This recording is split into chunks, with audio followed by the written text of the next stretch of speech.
Exporting audio.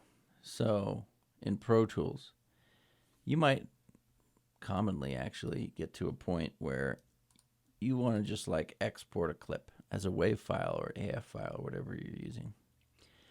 I just want to export this snare clip or this kick one or this tom one. You'll note that when you go to File Export, there's no audio, no export audio file.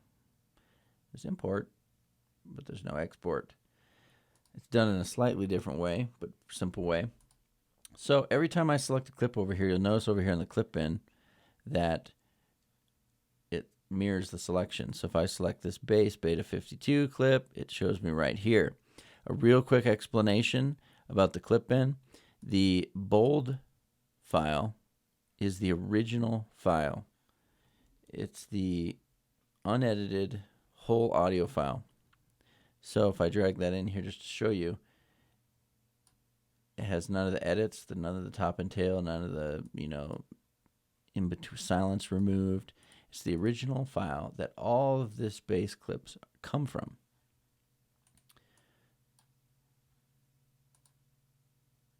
All right. The not bold ones underneath it that are named similarly are all the clips that are derived from this original clip. You can see as I select them, it's all these bass edits. So I'm going to select this. It's going to select that clip over there. And if I right click, you can go to Export Clip as Files. Pick WAV or AF, whatever you want. Interleaved, 2448. I'll choose the desktop, hit Export, and let's see. Bang, here's my bass track. I don't know if it'll, yeah, there you go. It's that simple. I could end the video there, but I'm going to actually use an example of exporting a whole take. So when you want to export audio, the thing about music is when you create a track like a kick drum, snare drum, all the drum tracks, the bass tracks, the guitar tracks, they don't really mean much unless they are played along with the other tracks. If we want this performance to happen, they have to line up. The drums and the bass and the guitars, all the performances have to line up. They have a relative relationship to each other.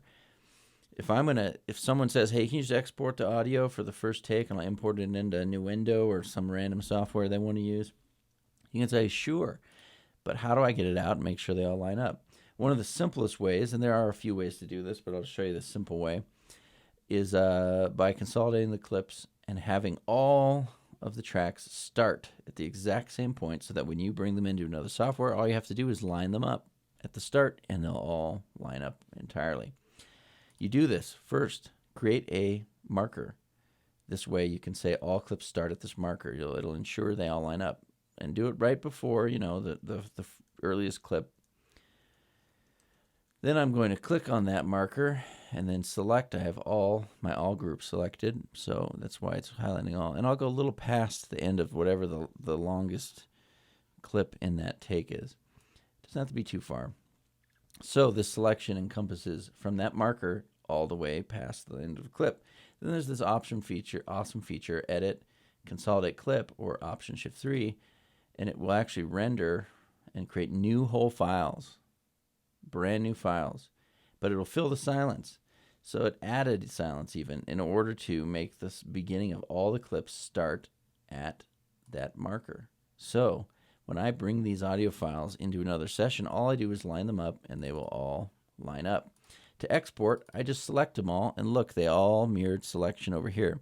I'll right click, export clip as files, 4824 WAV, choose, I'm going to make a folder, because that's a lot of files. I'll just call it song audio. Create. Hit open, hit export. It's going to think a bit because it's copying.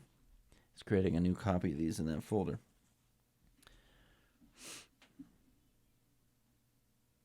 All right, so now if I hide Pro Tools, let's look. Here's that song audio folder. Bam, here are all the tracks for that first take that can just be dropped into another software.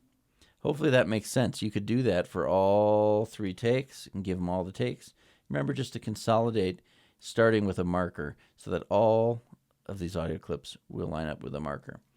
One thing that's cool to do too, I'm going to undo that consolidation. So if you don't want to mess with this session, you want the clips to stay edited this way, you don't want to consolidate and add the space in your original session, one thing you can do is really quickly select all the audio tracks and make a new playlist.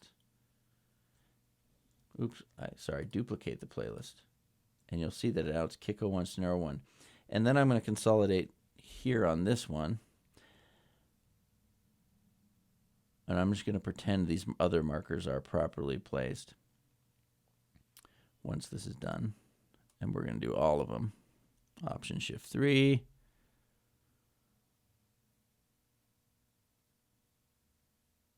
All right. And then we'll do Option Shift 3 on this one. So all these files now for each take start at exactly the same spot. Easy to drop them in another session. All right. This is creating new files, which takes up more memory, just so you know. Once this is all done, if I made playlists, I can actually go back to the previous playlist and, oh, look, it isn't done on this one, but it is on this one. So I can retain the original setup, how they are and how they're edited for me in my session without destructively or altering the session. It's not destructive, but without altering the session in a way that now I'm like, dang it, I just want to do this for the export. I don't care to do it on my session. And that's just using an alternate playlist. And we'll talk more about playlists and everything when we get into some other techniques and Pro Tools. All right, that's it.